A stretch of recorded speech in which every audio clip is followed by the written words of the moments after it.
At least Oh, pull I pressed the up stream button. the... Just I have handle... 8 questions, but I'm sure that we will divert and digress in various directions, and obviously, hopefully, other people have other questions too. And hopefully. I tried pestering honestly, Jenny anybody. but she didn't say anything.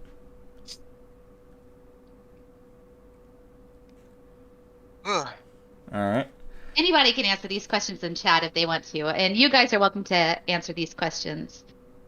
Some of these are fun, so I think so. Okay. Alright. I feel like you're the only one who's prepared. And I'm mentally prepared. I'm like, bring on the questions. Well, I feel like I had to be prepared since I'm the one that asked. Like, hey, Q&A, please? That's fine.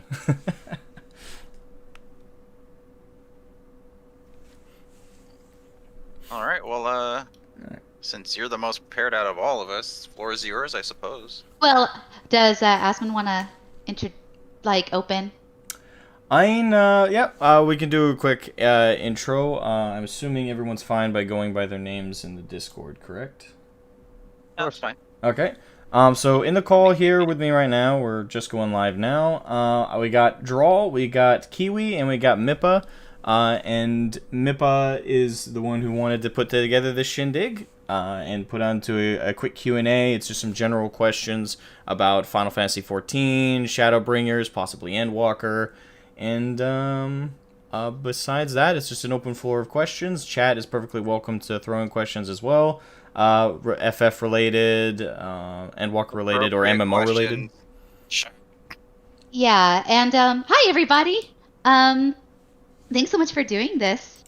I'm really excited. I will throw out there that there will likely be spoilers in this chat. So Yes. I assume everybody here has seen the end of the current content, and if you haven't, you don't care if you're being spoiled. So You gotta be ready to go to the moon, basically. I've definitely seen maybe Vanat.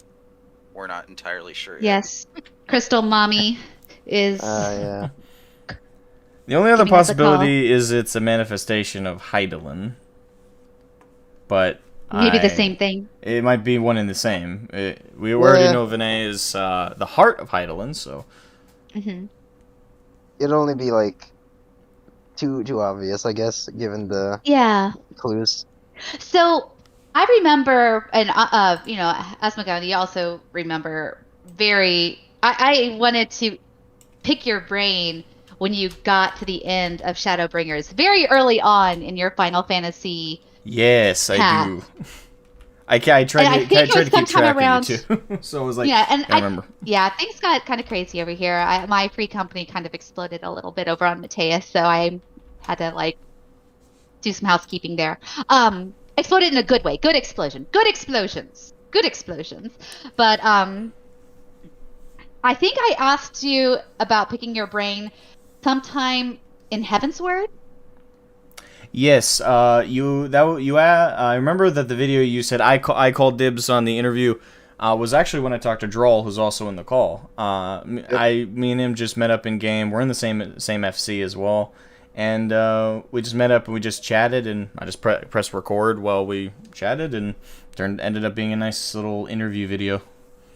Yeah, I'm trying to remember exactly what content was happening in that video because it's been a little while, but I think Probably something to do with dragons. something to do with dragons or something to do with the Warrior of Darkness. At that point, I had just gotten to the Warriors of Darkness being introduced, if I recall correctly. That's what I thought. Okay, because that's what my first question is. Remember when you hated him?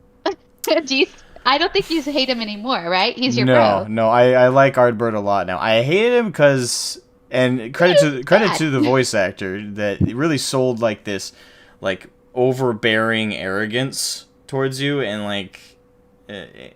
now I look at it as it was more just desperate confidence given the gravity of the situation. But at the time, it came off as this guy is out for our blood for no good reason. So well, if you think about it from his point of view, right, Elidibus posed us as as the bad guys. And when we go to bad guys, very often we're pretty cocky about it too. Like, oh yeah, I got this. I'm going to kick your ass, right? So in a way, it's just like the tables have turned. How does it feel to be the bad guy in another Warrior of Light story? turntables. Turned tables. Not only that, but there was also the stigma of him stealing Speaks in Cursive away from us. Oh my gosh. Yeah. So my first question, I mean, other than Ardbert, I think is an obvious one. Are there any other characters that, as you played the game, you really changed your opinions about? I mean, there are several. Alphino it would probably be the one everyone can relate to in terms of like their initial opinion versus later. Alphino initially came off as arrogant, extremely naive, very standoffish almost with how he kind of walked and talked like he was superior to everybody else intellectually, and then he got knocked down with the Crystal Brave situation. And throughout Heaven's Ward, I felt like he was growing a little bit, but I didn't feel the 180 during Heaven's Ward, where I really felt him turn to a character who still maintains his intelligence, still shows that he's confident with how he thinks. He breaks down his processes of how he thinks about things, and he's now more open to other people's perspectives, which I like quite a lot. And I really felt that middle of Stormblood into Shadowbringers. I really felt that growth, and I also felt that he accepted a little bit of his own innocence as well, rather than trying to smother it and act like he knows everything. He's a big boy. Yeah. Yeah, man. He didn't get as much of a center stage in Shadowbringers as he did like in Heaven's Ward and whatnot, but man, his moments that he had, they were some good moments. I was so proud of him. I felt like a proud mom or big sister. I'm like, look at you telling Varys where to put it. I'm so happy. That does remind me of something. And I just wanted to allude to this because it literally just popped into my mind because of something Asmogan said. So you recall how you said that you hated initially how Alphino thought and talked, and basically he had this sort of sense of superiority. Yes. And how he got knocked down through his, he got knocked down a peg, and he became more humble over time. And then you see what would have happened if he hadn't done that, if he hadn't left Sharlayan when they introduce his dad finally. Yeah. Because his dad is exactly how he used to be. Because Sharlayan sort of, I don't know what the correct culture. They're so xenophobic and cloistered. Yeah, they're very closed off. They think they know better all the time. And they're not willing to see anything like any other point but their own. Because in their eyes, if there was any point that was relevant, they would have known about it already. So you kind of see just how far Alphino has come when you compare him directly to his father.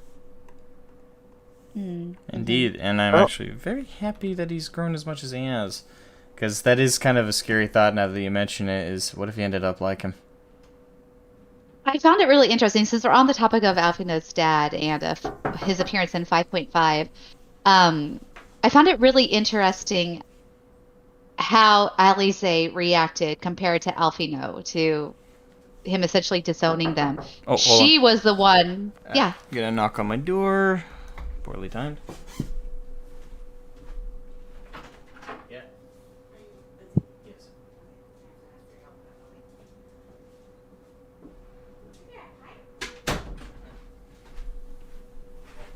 Apologies. No worries.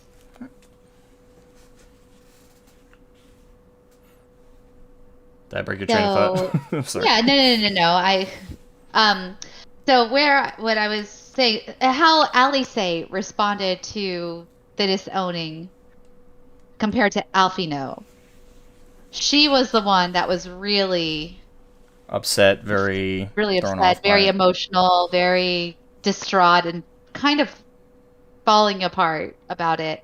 Whereas Alphino just became more determined. I think that really shows. That's always been her character. Like, she always has that guise of being like tough and strong, but she doesn't get those moments of emotion. She's always... Yeah. Part of She's the quite the character. tsundere, isn't she? I mean, remember during, everyone just kind of collapsing out of nowhere, it kind of really Yeah. got to her pretty quick. She suffered a lot of loss. We all It's- have. Yeah. She I mean if you think about it, anybody who she becomes really good friends with either gets tempered or dies. So she's like really scared of losing us. Well, at least she can now undo that suffering. Yeah, at the part with the part with the kobold. So great. Oh, That was great. Gabu. yeah. I almost But I broke down on mean, that one. yeah, with him, with Tessaline, she was clearly very attached to her grandfather. Oh yeah, the coils the coils was so amazing for Sep, and looking back on it now, having finished everything else, I really don't know why Square Enix hasn't made that not obligatory, Gotta make it Obligatory normal. because of how content. difficult. Because of how difficult it is. And yeah, they got that's fair. They need to make it normal and just add that the way it is now as savages. Really, Mhm. it really need to. I agree. Yeah, Bahamut was. I only did 2 turns of Bahamut when it was new, and I didn't finish it until I was able to go back and unsync it because of how difficult it was. Because I'm a filthy casual. I say now I am doing savages, but back when I finished it, I was like, no, I'm squishy. Please don't hurt me. I just want the story. But Most yeah. people just ruffle thumb level 80 at this point just for the story. So they really they really just should make it normal. Yeah. The most viable option. It's so good. It's so good. Any other characters that you felt that you did a 180 on, other than Alfino and Ardbert, that you feel deserve mentioning? I don't know as to 180. I'd say a good one that, especially towards the end, that I'll say a 45-degree turn on was Emmett Selk. Those were on the stream. Everyone knows that I really didn't feel bad for his death, and I still don't. The guy was a genocidal maniac that wanted to kill everybody. Yeah, cool motive, still murder. Yeah, I understand the motives.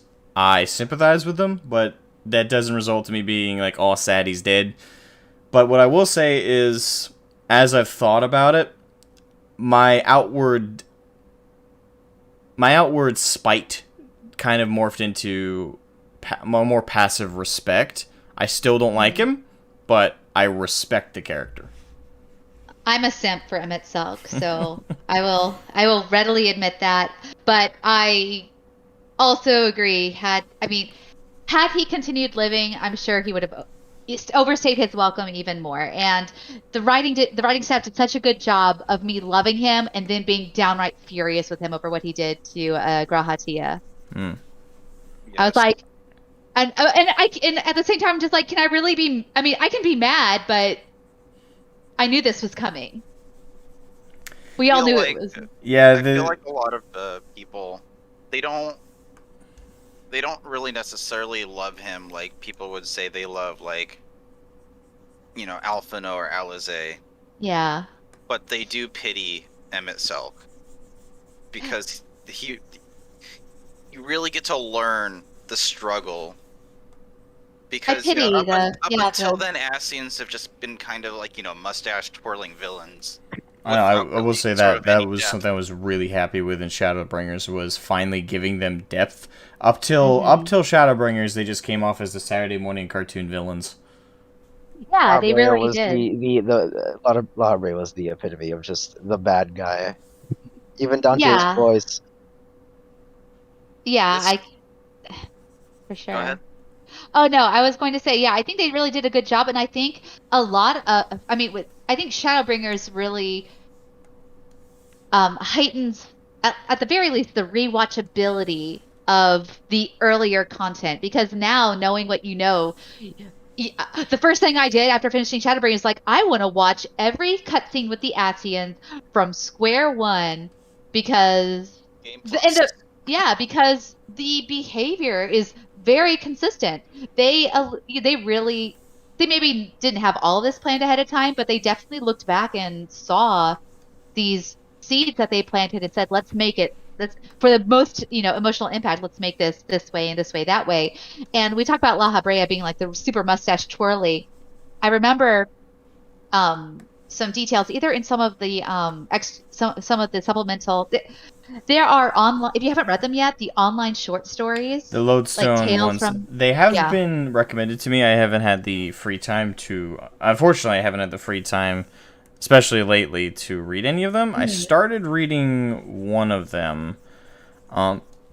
It was a Heavensward one, though. Yeah, they're very good, especially the ones that are meant for Shadowbringers. I mean, Yep. they're not required reading, but they definitely beef They up add some some depth. things. You hear that, Blizzard? And- You hear that? You hear that, Blizzard? Not required reading to understand your plot. Take notes.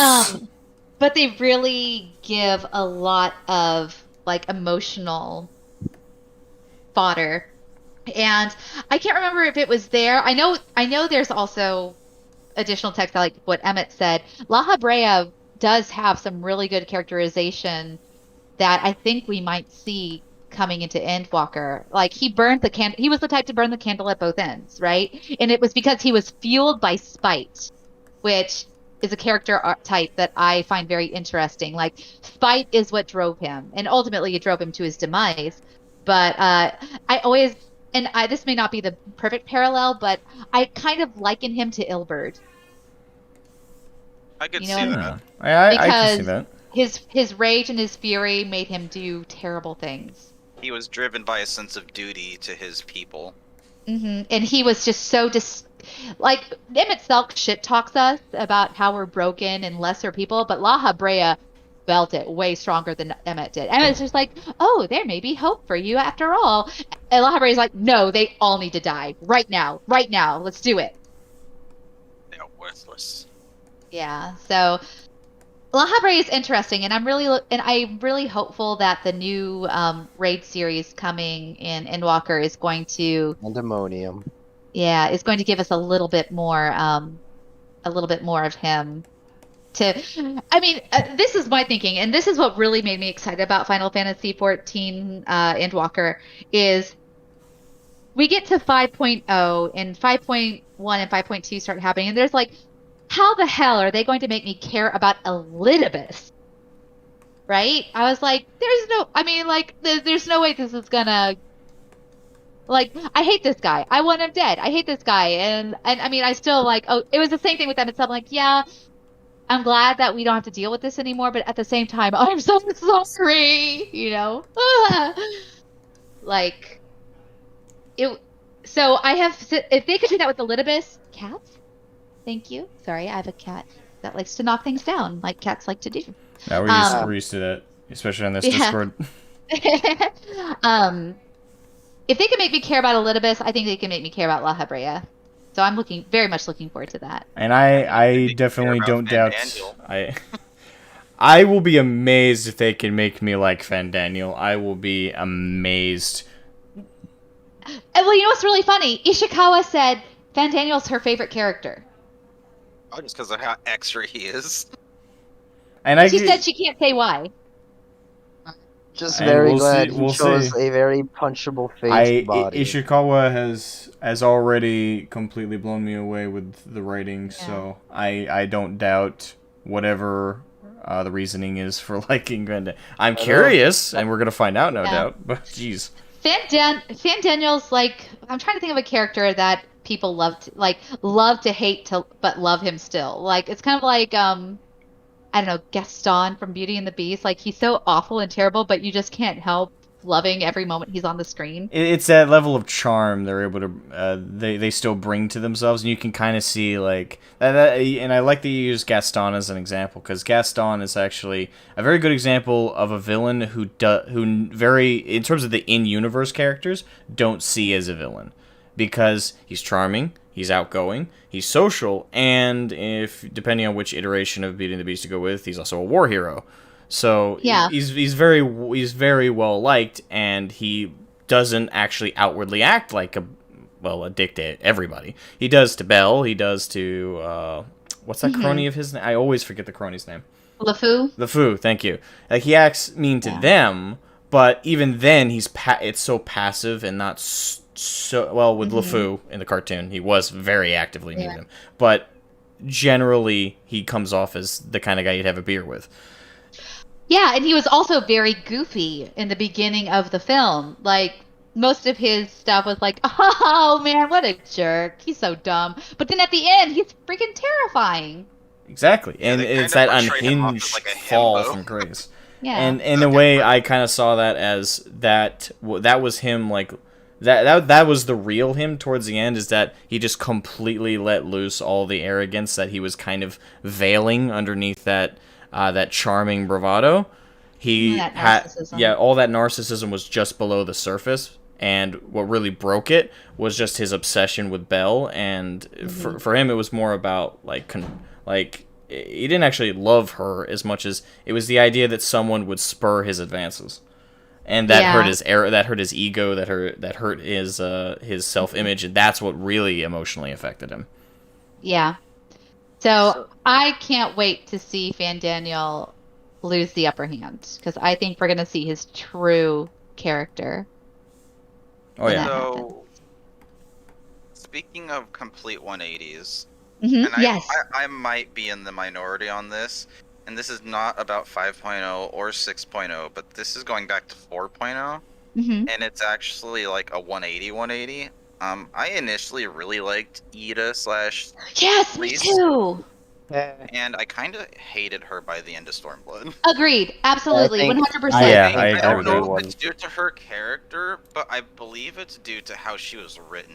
Yes, She was absolutely. forced to go through a lot of character development, but it wasn't ever shown. It was never And the only earned. time it was ever shown was like she's confronted with, just say any conflict. She's confronted with Fordola or whatever. First, her reaction isn't to take the situation head on.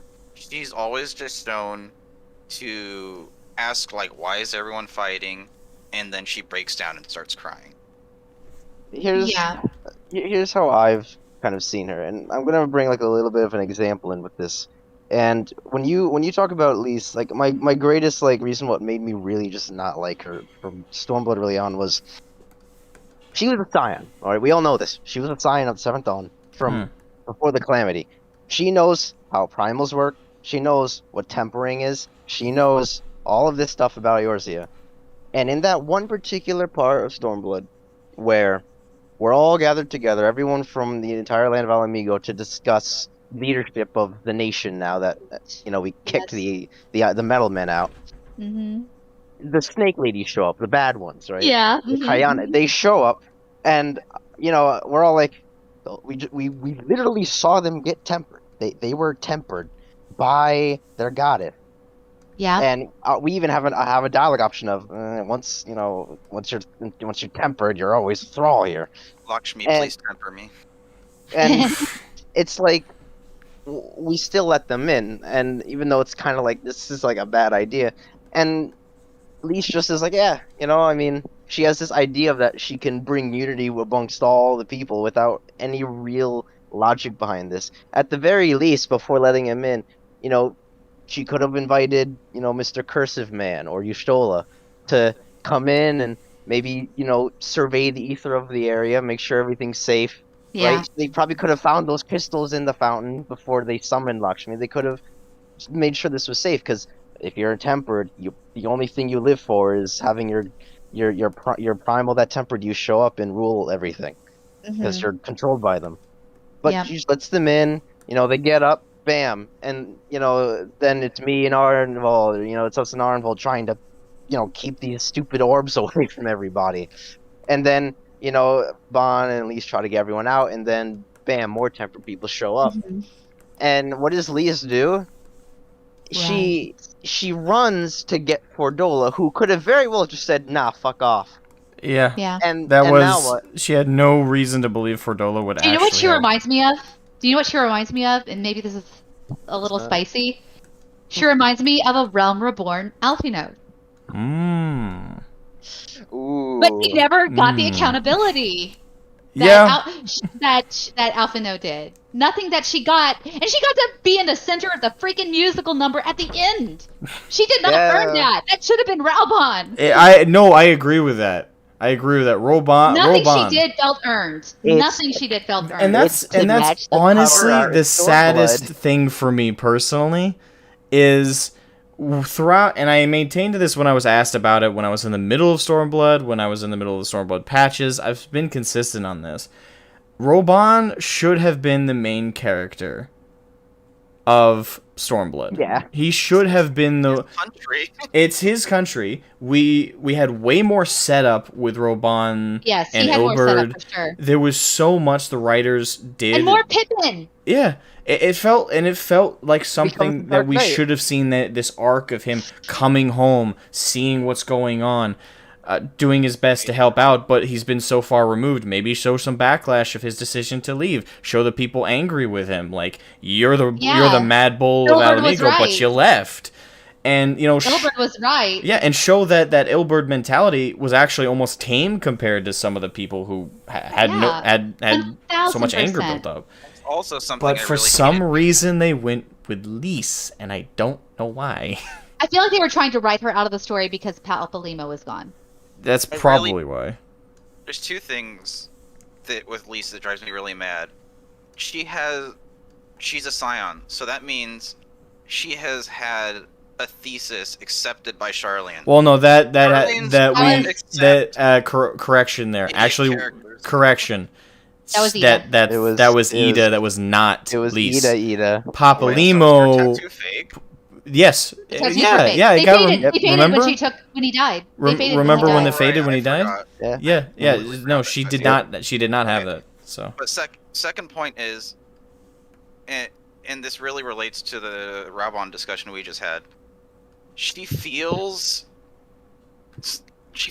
like she knows what kind of struggles the Alamegans went, but she left when she was really young, and then she comes back like she knows what strife is, what she knows what they went through, and claims to, sympathize with them. And it really doesn't make any sense because she wasn't there for any of that. The only hardship she ever had was watching her sister die and having to escape. But she didn't even watch her die. She just assumed. Well, assumed. Yeah. But the knowledge of her sister dying, she fled to Eorzea. Fordola watched her sister die. Ford Corolla? Fordola. Yeah, I know. Yeah. The short story is a very good short story. One thing you'll learn about Kiwi is he tries to throw jokes in randomly. Oh, okay. Tries to keep you on your feet. Okay. Ford Corolla is what Corolla, I love it. Ford Corolla is what the guy that does Mad because Small calls Fordola. Right, I love Mad. I tried watching the first episode, and I wanted to touch on that. I know this is kind of off topic, but the reason you probably didn't like it so much, the first episode, is because he didn't really have a lot of comedy to extrapolate on because it was Realm Reborn content. So it was very dry. And does it change? Does the format change? Because he gets very bantery with certain characters. Tataru. Yeah, I have a kitten named Tataru. He has a lot of the whole point for that sort of series is just to see his thoughts going through the main story quest, and maybe you relate to them, maybe you don't, that kind of thing. It's just meant to be entertaining. It's not really a thesis on the game or anything. Well, I know it's meant to be entertaining. I went in with that mindset, but it still didn't entertain. It's not my bag. Consider it the first episode. I understand that, but I was just honest. Like, I chuckled. Like, some of the things he said was funny, but otherwise it was kind of monotone and flat for me. Like, I don't need something to be like smacking me in the face with comedy, but I was just more confused than anything else. Like, what was going on? Like, I got it by the end, like what the idea was, but. The Realm Reborn video, I think, is the weakest. I think his Stormblood one was the best, especially the part with Tsukiyomi. So, back to on-topic things. Yeah. Mr. What Derailer. is- Yes. What is our stance on, and Asmogan might not actually know about this because I'm not sure just how much of the media tour he's witnessed. That was one of my Um, questions I was going to ask about the media tour, but we can do it now. Yay! What do we think Yoshi means by platinum? The color is going to take a significant role in this expansion. Well, we know that platinum, well, at least it's pretty, I'm not sure if this is a common Western trope, but in Japanese, platinum is the color of the moon's reflection. Okay. So. Wasn't the moon orange in the very last cutscene? Was it? I believe have it to check. was. Not the one that when we were looking at when Vinay showed up, but the one where Xenos is holding his hand up to the sky, like sort of, holding the moon in the palm of his hand. Being all theater kid. It was very orange. That might have just. I don't believe it was my G shade. I took a screen capture of it, so I can verify. Because I was like, ooh, look how theater kid he's being. Very anime-esque. But, yeah, it's... I have not sure what that seen means. too much of the media tour. I started watching, I think it was Preach. No, not Preach. Preach reacted to someone else, and I think I almost clicked on the video. Jesse Cox? Oh, yeah. I really liked that interview. Yeah, I just started that interview. I was listening to it a little bit last night before I was kind of petering in and out of consciousness around 6 a.m.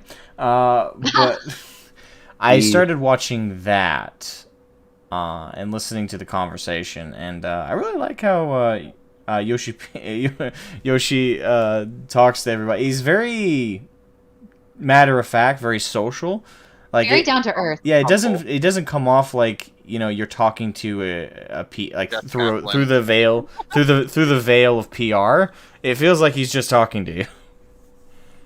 Yeah, no, I mean, it's really funny, and I forgot who was commenting on it, but every single interview, he's like, if you just want to talk about video games, we can just talk about video games. Like, someone please talk to this poor man about video games. He is dying to talk about video games. About Dragon Quest. It's like, talk to me about Diablo. Talk to me about Mass Effect. I don't care. Just talk to me about video games, please. My wife won't talk to. I don't know if he's married. He has a son, so he has a child. I'm like, man, whoever is married to Yoshi P is a fucking saint, because he must spend all of his time working. Oh yeah. At least that's a lot of monies. Yeah, but no, yeah, he's super down to earth. He's Soken too. I'm not sure if you've ever watched the Soken interview with what's his name? Alex McCullough. Alex McCullough. Yeah. Alex McCullough. That one was I have great not too. seen that. Yeah, I'll drop it in the reactions channel for you so you can find it easily. Yeah, for it's a later video. really great. Yeah, Soken actually interacts with Twitter pretty consistently. The whole team is just very humble and down to earth. Take notes, Blizzard. Jeez. Glad I kind of feel myself glad I never partook in that particular MMO. And I don't regret everything from Vanilla WoW to Wrath. I regret everything after. If I never got into WoW, I would have never gotten into this game because I would have never gotten disappointed by Warlords of Draenor, so I count myself lucky. Final Fantasy is the only MMO that I've consistently played. I've dabbled in a few others, but only this 11. one. When did 11 come out? I did not. 2002. Oh no, I was in college. I was 3. Yeah. Still going. I was 3 when that came out. Yeah, I haven't. I messed around with it on the free trial for a little bit, just because I'm just like, I want to try to create my Final Fantasy character in Final Fantasy 11. Absolutely impossible. People complain about our character creation, and I'm like, oh, listen, we're not a Black Desert, but we're not Final Fantasy 11 either. You gotta understand, that game was on the PS2. PS4 Elder too. Scrolls Online has a really good. I played a smidgen. Like honestly, 14 here. This is like probably my second favorite MMO I'd say of all time. PSO2 is still kind of takes the crown. Hey, Ribbon Guys, And- I have a Teenage friend who's really and into it. Marmalade Underground. Welcome, guys. I don't know how many of you are still here. but Hi. welcome. Sorry for the dying sounds. I was getting stabbed by my German Shepherd's nose. Oh.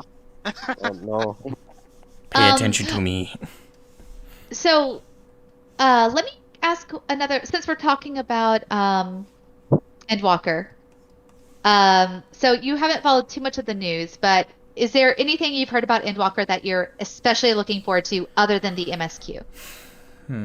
I'm very fascinated with the raids and what those are going to more specifically the MS, because I know there's always at least up to this point there's always been a 24-man raid, and there's also been the more story related, the more 8-man trials-esque raids. Yeah. I am very interested to see what the offshoot story is going to be for Endwalker. I don't know if they've released the name of that story. The raid, Pandemonium. Pandemonium. Pandemonium. All right, and Pandemonium's not the 24-man; it's the 8-man. 24-man is was it Legends or Mists of the Realm? That's going to be about the 12. The 12, yeah. Like, you know the deity that you chose when you made your character Asmogan? Is it finally going to It's matter? Yes. Yes. Because I chose Ralger. What, you didn't choose Naldthal? Do you hate money? Nah, man, you gotta choose Nafika. She looks hot as fuck. But Thal's balls? Dude, I love that Nafika print. I actually want to get that print and turn it into like a giant like dice pad and use it as a mouse pad. I'm pretty sure with my alts, I chose Thalia because he's like Thalia is Charlian, and he's fucking like dude. It took me a while to like really see like, oh, this is a male Ellison kind of looking kind of person here.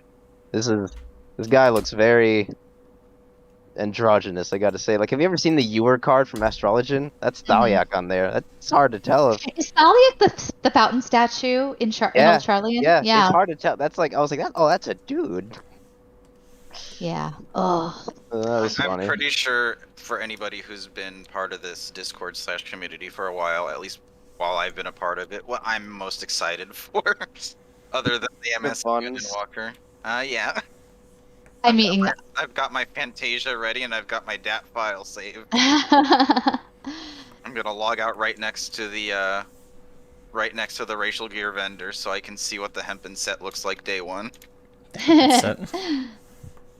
Oh, the Gonna be what's a bunny that one boy? called? The one that changes based on your race. Yep. That one. I'm gonna be the first to find out. Everyone's gonna be like, oh, I'm gonna log out the Rising Stones because I want to do the main story quest. Oh I'm no, like, you won't be "Nah, able to log in I at got all. priorities."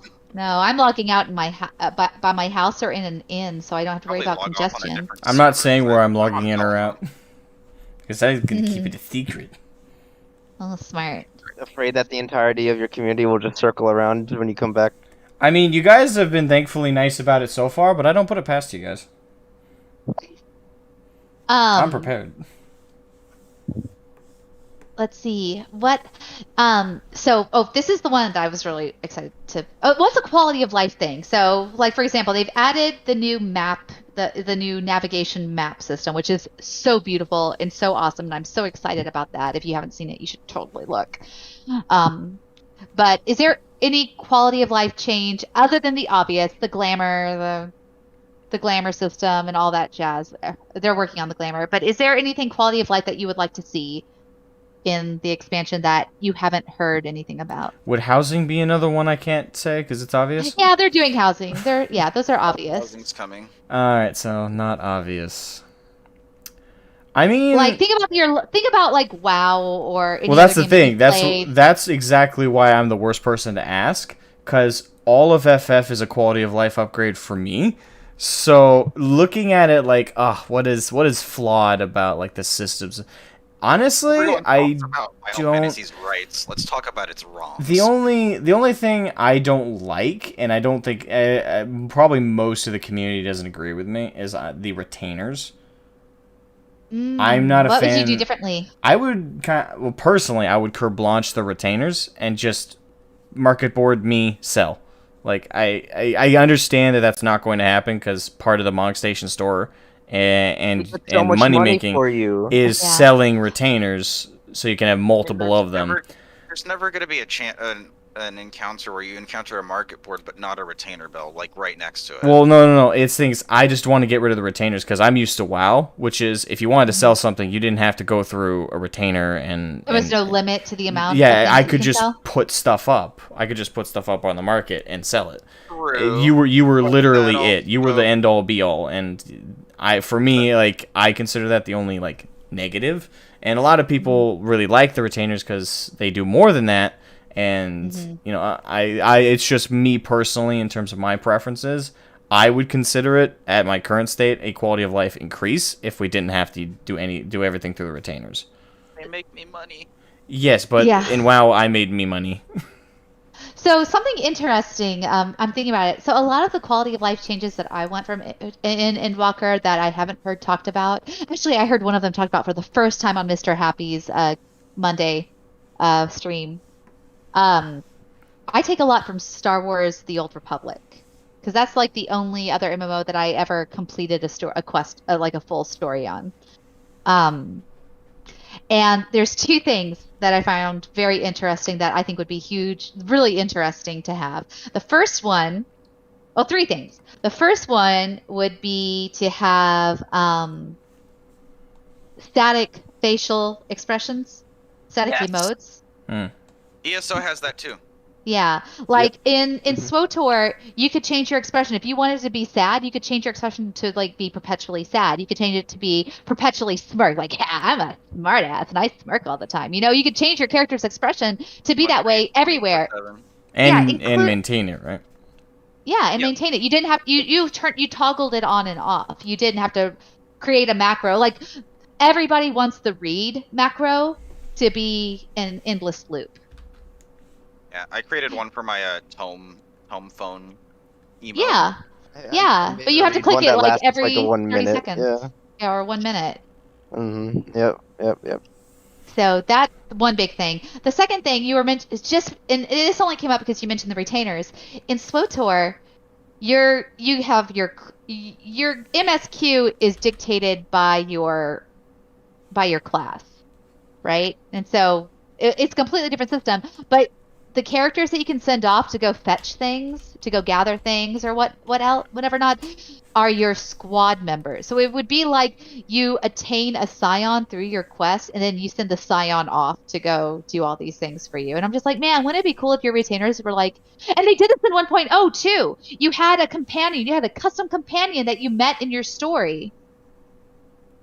They weren't a retainer, but they were someone that like basically accompanied you throughout all of your MSQ, and you got Like to a customize Dragon's them. Dogma pawn.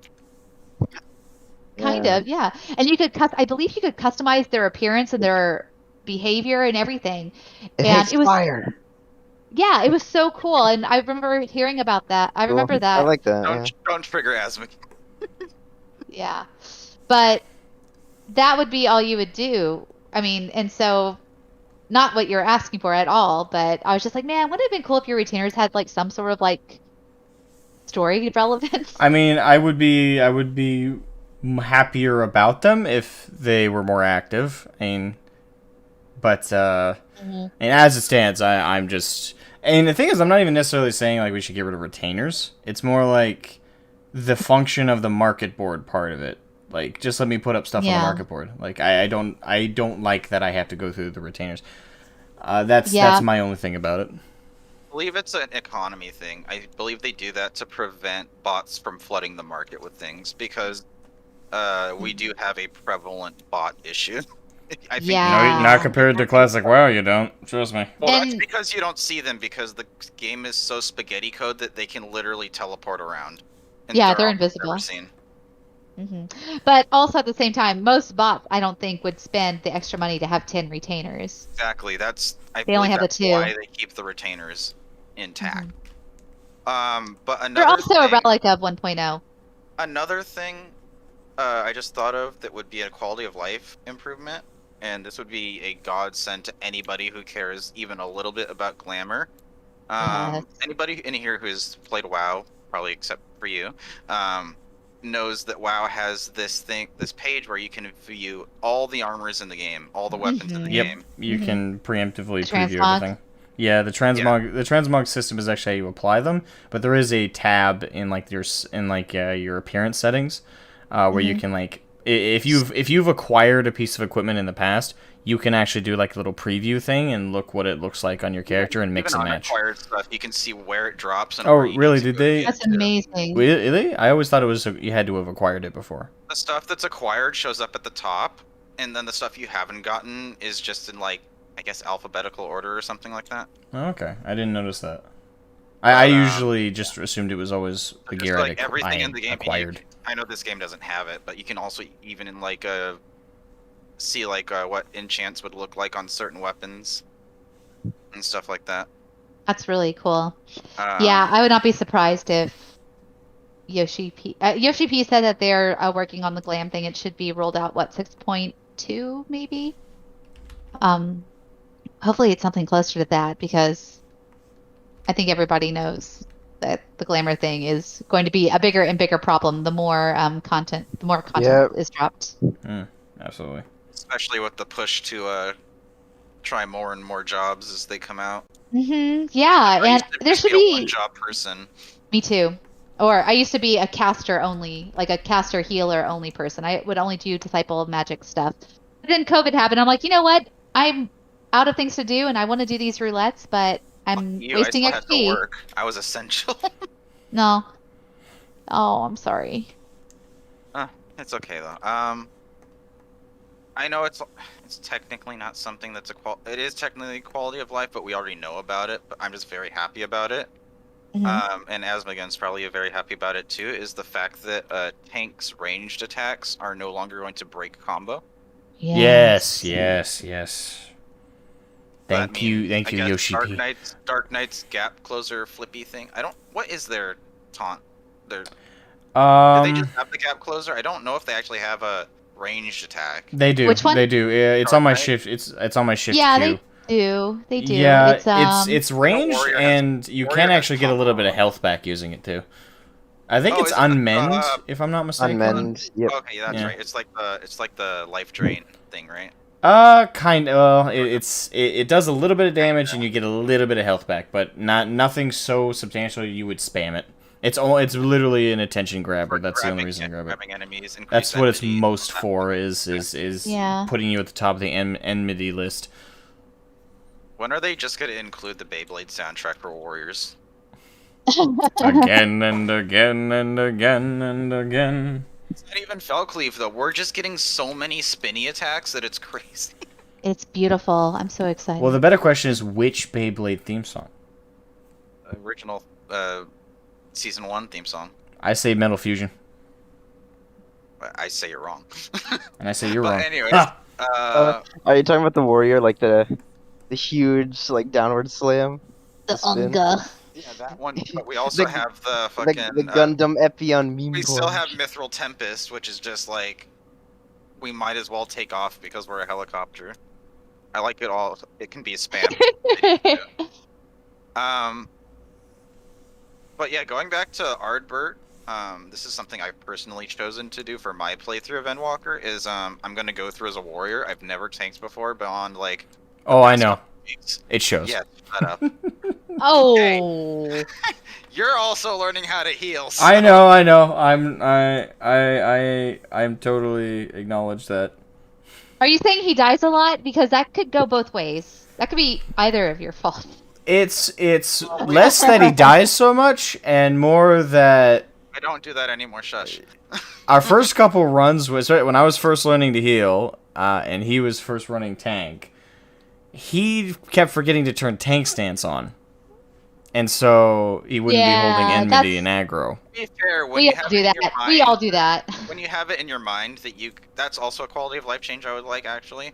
If your tank stance is on before you go into a duty, it should remain Keep on. it on. Gosh. Yeah, I don't know that you're why. I don't like There's how. no instance that you're going to go into a duty that's going to under level you because there's no duties that are under level 10 or whatever level you get it at. I don't know why that is in my opinion one system flaw that they could fix is sinking you down and then turning tank stance off. Like I feel like they can. I feel like that's I'm not a programmer. I'd be shocked if they don't fit that. If they don't fix that, especially for like fates and stuff. Like, why? And yeah, because Why? it causes parties to Some die fates. real quick because the tank was just like, oh, my tank stance is clearly still on, and then they're like, oh wait, I didn't sync it down, and they already pulled the first 2 mobs, and the first 2 mobs ran right past them, ran up to the healer and said hi, and then did like that Yeah. rapid smack in the face. Yep. But yeah, Okay. to honor my friend Ardbert, I farmed relentlessly to get the Bravura Atma. Oh, that's awesome. Oh, by the way, Kiwi, you're gonna have a lot of insta queues with how many people are not gonna be playing tank, not gonna be playing tank during Everything's gonna be I know, I everything's played- gonna be Reaper played or one. Sage is I everybody. mained what? Yeah, no. The Sage is gonna start at 70, so they can't. They're gonna have to level to even get to Endwalker. But I played through Shadowbringers as a white mage, so I know all about that insta queue life. Yeah, White Mage is my main, and I still anticipate to go through Endwalker with that. That said, what is the first class you're going to level Reaper. when Endwalker drops? Reaper. I still don't like, as much as I appreciate Kiwi and Genocide tutoring me on healing and white mage. As soon as I get through the class role quests of healer, I'm done. I probably won't touch Yeah. another healer. I understand that. I'm the same way with like Ninja, so no judging. What a fun rotation. The only thing I don't like about I learned to enjoy the Mudra system. The thing I don't like is how Tenchi Jin how Tenchi Jin is performed. Not the Mudra itself, but the one where you have to stand still for it to actually like go through. Mm-hmm. The Stormblood variant where it's like very cinematic and you're standing still, you're doing all the hand signs and everything, and Yeah. it gives you an enhanced Mudra. I think Yeah. that's not good. So my biggest gripe about Ninja is really silly. I wish it had gone Thief instead of Ninja because I'm like, how many weeb classes do we need to have? I think as someone, Not even I'm saying, that. okay, guys, I lived in Japan. I speak Japanese. I'm allowed to say weeb. Okay, Not I'm a even weeb. that. I'm a It weeb. locks. I self-identify as a weeb.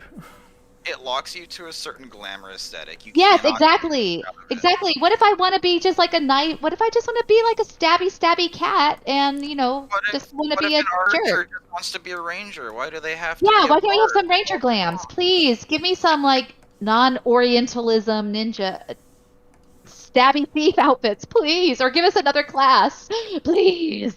It's a ranger job. Something I thought would have been cool, and maybe this is not a workout from a game design perspective, but I thought it would have been cool if like there were incentives to stay as your starter job. Maybe there Your were job, yeah. moves you would have access to, or it would play differently.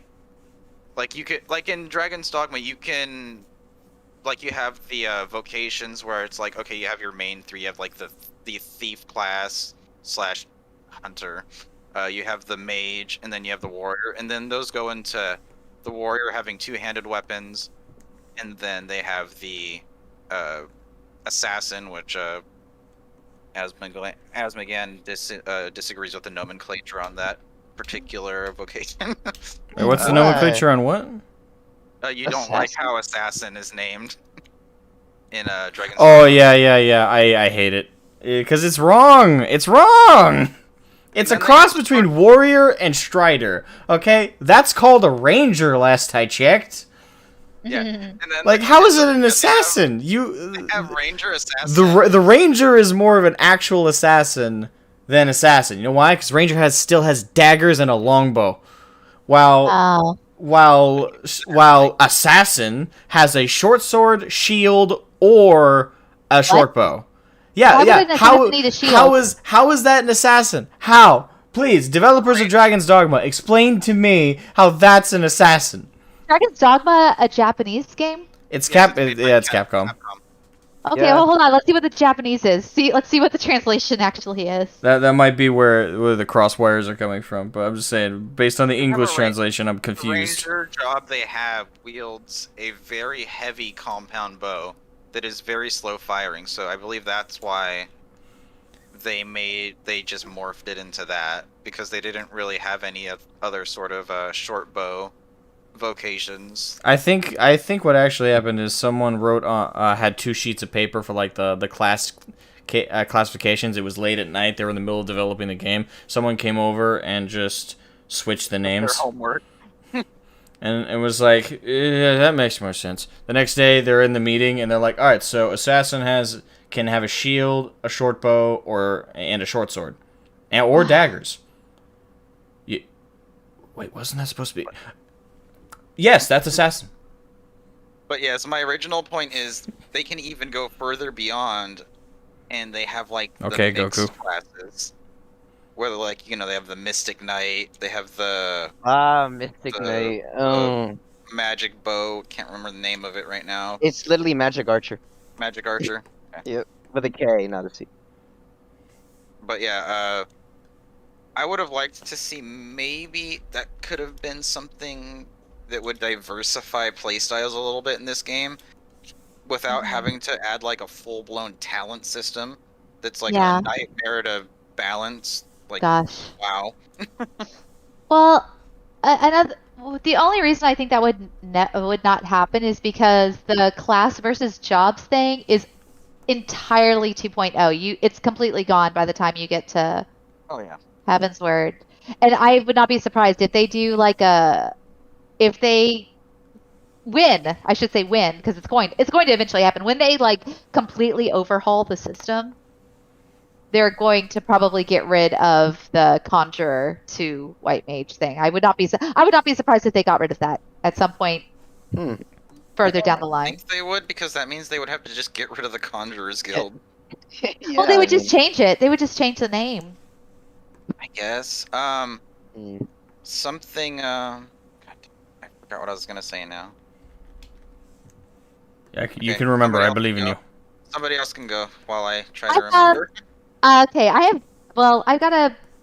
my time is running out soon, so I'm gonna hit some more of my questions. This is the quick one. Yeah. Top 3 Scions. Go. Top 3 scions. Urianger, Yes, Alize, good taste.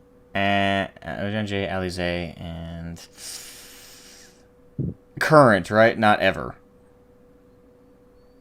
Who's the third one? Well, that's why I'm asking. Is it current or ever? As of right now. Graha. Cool. Very good taste. Very good taste. I do like to think I have a refined palate for characters. Urianger is also my favorite. He's so extra. I love it. Speaks in Well- cursive. Well, I think and it's really funny because he wasn't always my favorite.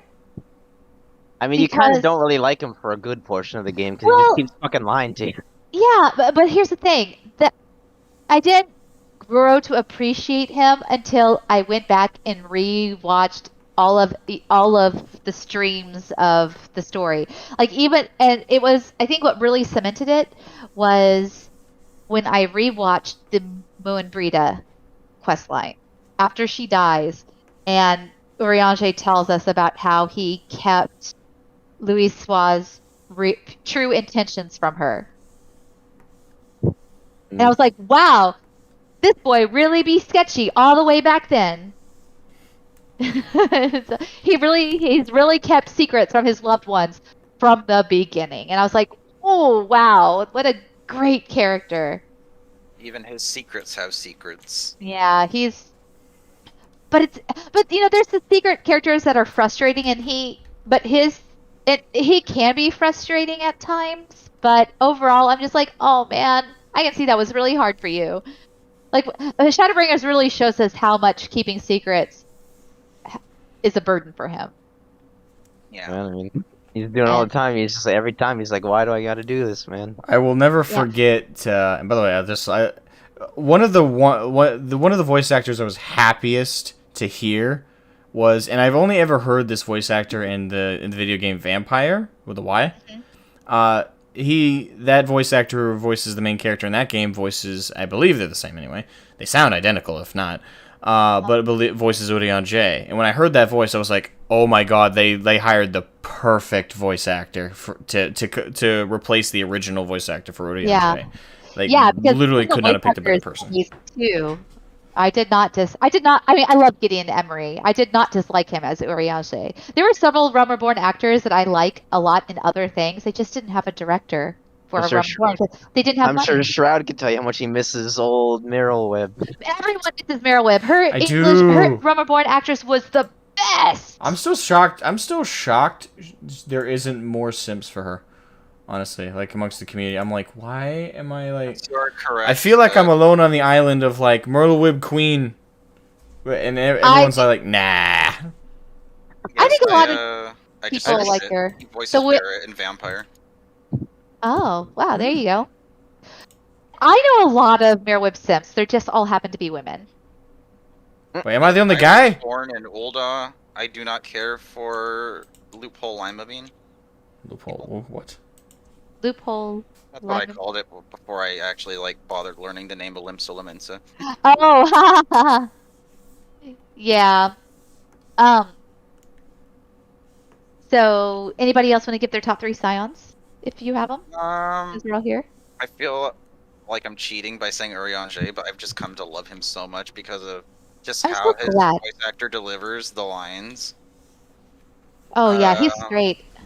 Y'shtola, I'm so happy. especially because just all the fan service we've gotten with like the sassiness. Why am I the only like? Am I? That's what especially makes me feel like on the island. Everyone's like, oh my god, Y'shtola, she's just my waifu, and I'm like, no, I don't. Why? It's not my waifu. I just. No, but I'm just saying, like that's a common thing I'm seeing. I feel so alone. I'm with you, actually. I mean, I appreciate Y'shtola, but I also feel like she's. Yes. I feel like she's not. She has yet to be held accountable for any of her choices. Her bad ones. I mean, she's kind of blind. Yeah, but it should be killing her. I'm hoping that Endwalker really gives us like we've never seen her struggle, and I think that is a point that they're going to address. That is true. Yeah, that is true. She's hiding it. She's hiding her struggle, and Urianger was hiding his struggle. We got to see it in Endwalker. But I guess my issue is like, God damn it, she's always right. And sometimes I actually am mad with her because I'm just like, wow, you really just didn't have to come for Thancred like that. Yeah, she has those moments where and I think one thing I do respect about it though is they are consistent with her character about it. She is very confident, very sassy, but the thing is some games and some stories try and really sell that as like, it's real, like, oh, this character's super sassy, and then like they never show that sometimes is a backlash, which I don't think is realistic. Yeah. Like in real life, you know, I know I'm a kind of a sassy person, but sometimes it backfires, and I don't like it when in like fiction they don't show that, like, oh crap, my sassiness actually kind of resulted in me saying something I really shouldn't. Like, that's real life. Like, in real life, you can't be sassy all the time and not eventually say something just insensitive and piss someone off and just say the wrong thing. And I like it when they have characters that show regret at that and be like, oh, whoops, my bad. I think that's what it is. I think that's what it is. I think that I'm hoping that with Y'shtola, all this, like, oh, there's that Y'shtola zing. Oh, she's so sassy. She's so biting and clever and, like, you know, just completely bitchy to everybody. But we love her. To be completely fair, she's only sassy with people she's close to. And in that sort of vein, he kind of does it because they know they can take it. I would argue against that because she is actually sassy with some characters. Like, she's sassy with quite a few characters we just meet. Well, I mean, yeah, she did that scene with what's his face? Little son. Yeah, that guy. But that was completely deserved. That was deserved to be serious. That was hilarious. I would just. I think. I'm really hoping that they're setting her up to have to make some sort of like not to suffer, but like one of my friends pointed out, she makes some really reckless decisions, and she always comes out of them, and her consequences are negligible. She doesn't actually like have to. I mean, yeah, she was blind, but she has ether sight, so business as usual. Like, as opposed to, like, Arnwald, who's in a freaking wheelchair, you know? People are saying they're gonna kill her off in I Endwalker. don't say they're going to kill her off because no one's going to believe it. They've already done so many Because fake her outs. ether sight is supposed to be killing her. So just get back up again. Yeah, just resurrect her, forehead. Yeah, well, I think Mr. Happy had a theory that I think is very likely. I think Matoya is going to sacrifice herself so that Matoya can live. And I think that's going to really mess with Matoya. I think that's really going to mess with Y'shtola because Matoya was a mother figure to her. I think that would be awesome, personally. I'm kind of hoping neither happens because I love Matoya and I love Matoya too. I don't want her to go away. But then there's like, oh yes, Y'shtola will retire and live in Matoya's cave, and when we go to 6.1, you know, she'll no longer be in our party. She'll be, but we'll go see her in the cave every so often. Something I'm hoping for in Endwalker is that since we're gonna be dealing with so much, we're gonna be getting so close to, you know, Zodiark and Hydaelyn sort of stuff that maybe we just start hearing Ardbert in our heads again because we're technically carrying his soul with us. Well, didn't you just like merge with us? Is that's the issue. There is we merged with him. So why are we not hearing like the other merged shards to the source's voices in our head? But why is He's this Derpland or he's special. Just give he's him Meteor plot, Survivor. give him plot armor.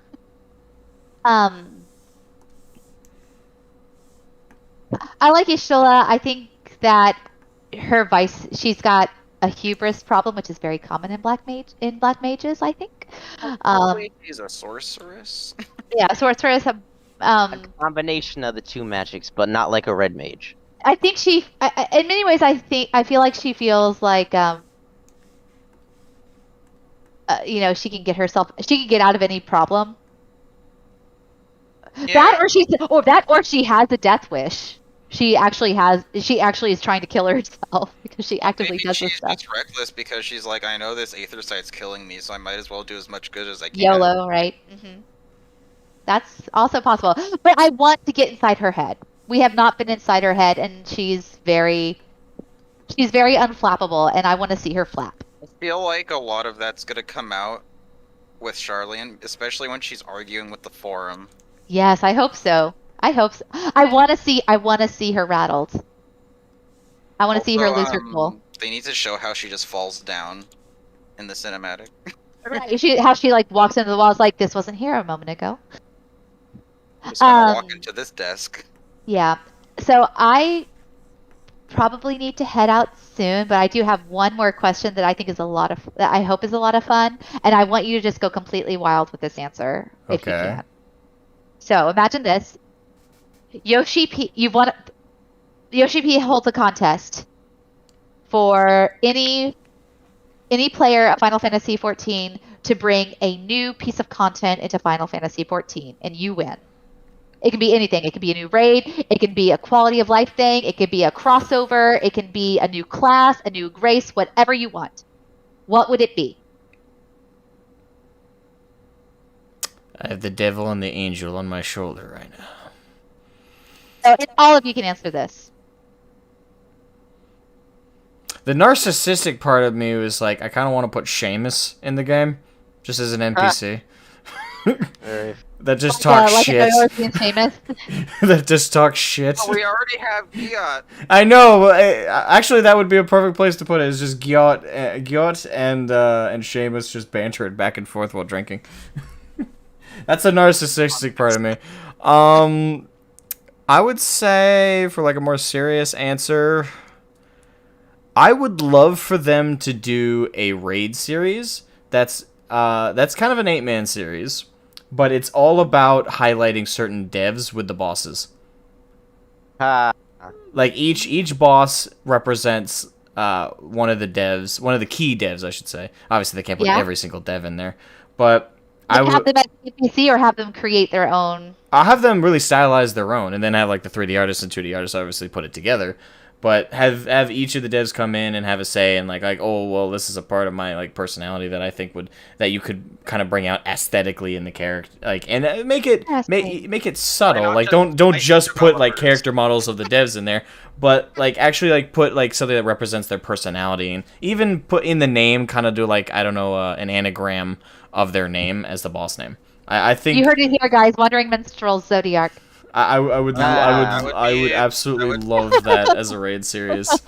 It's just the final boss is like Yoshi or something like that. I don't know. They could play around with that.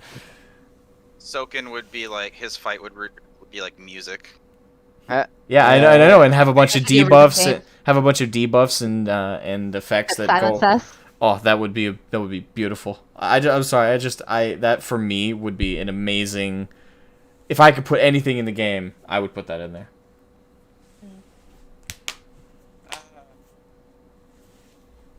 For me, I'd probably want a crossover event, but I have a difficult time narrowing down just what kind of crossover event I'd want.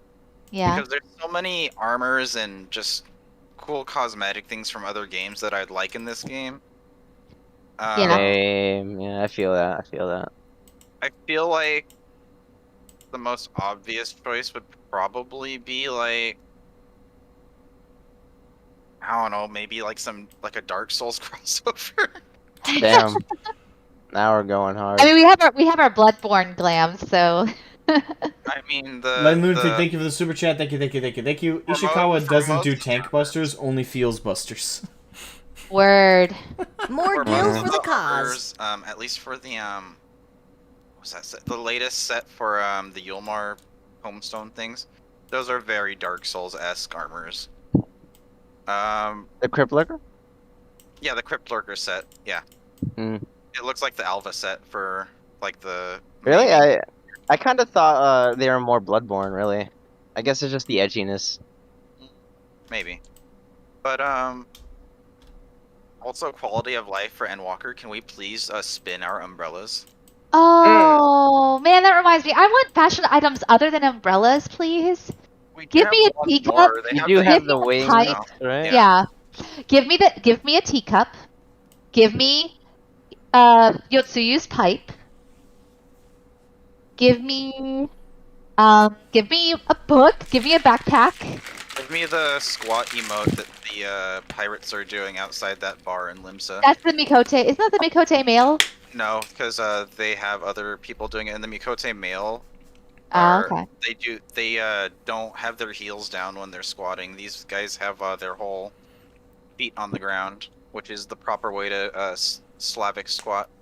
Okay. Slav squat. Exactly. Nice. Yeah, I'd probably want a crossover as well. I've always wanted a crossover with PSO2, given that PSO2 had one with 14 with like fashion items.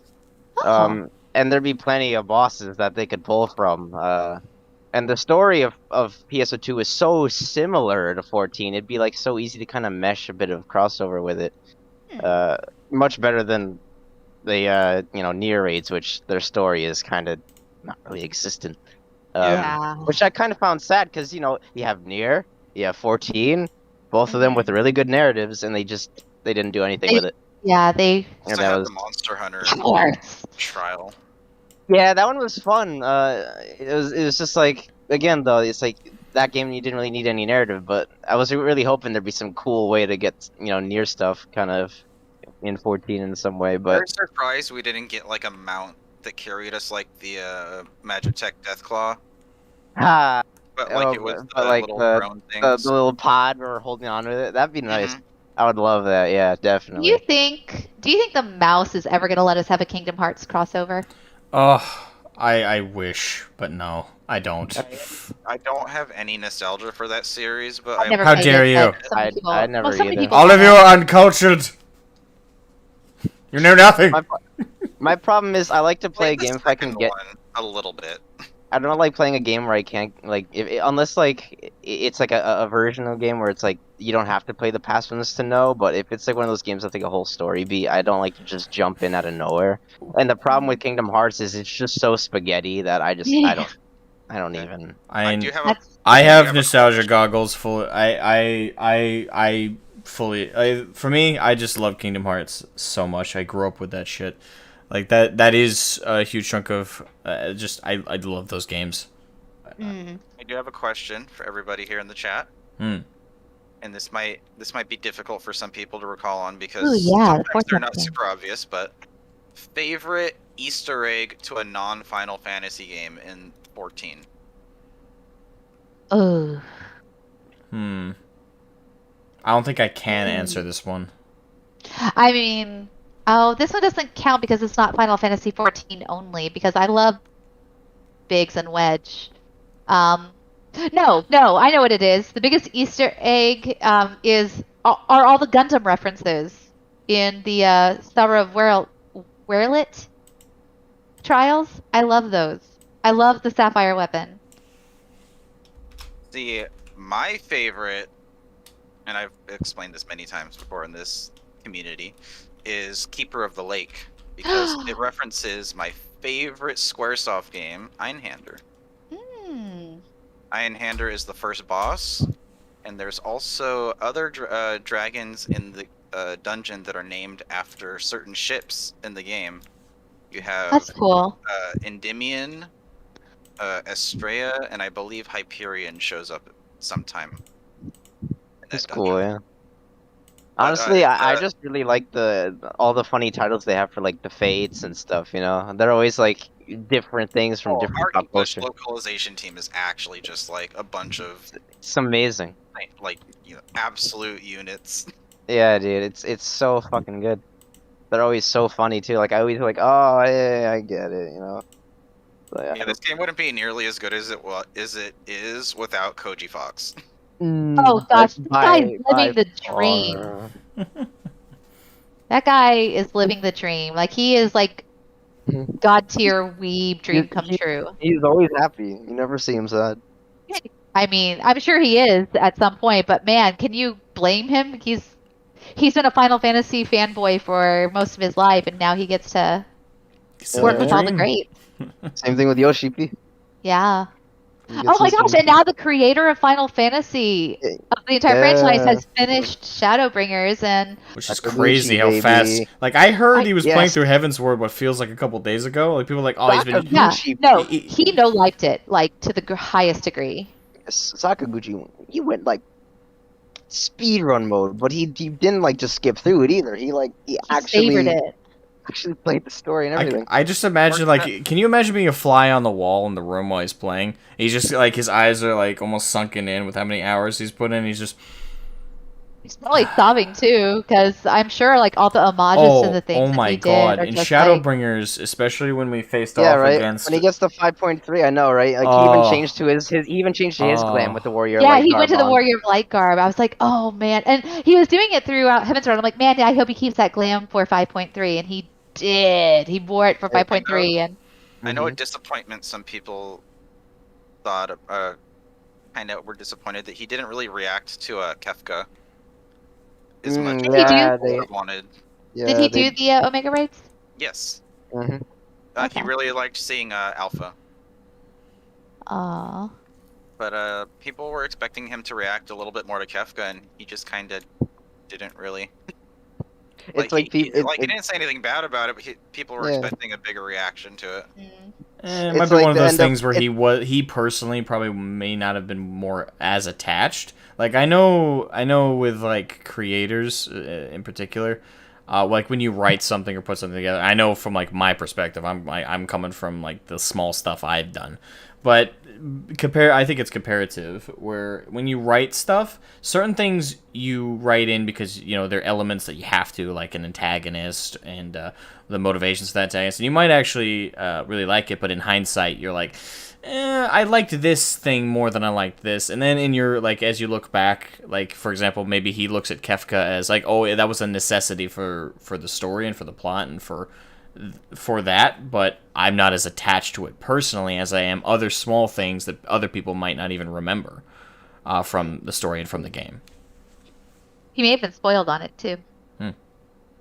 It's like you at the end of 5.0. A lot to be desired, man. I just thought of something. Soul Calibur crossover. We need Soul Calibur weapons. Warrior Light for Soul Calibur, son.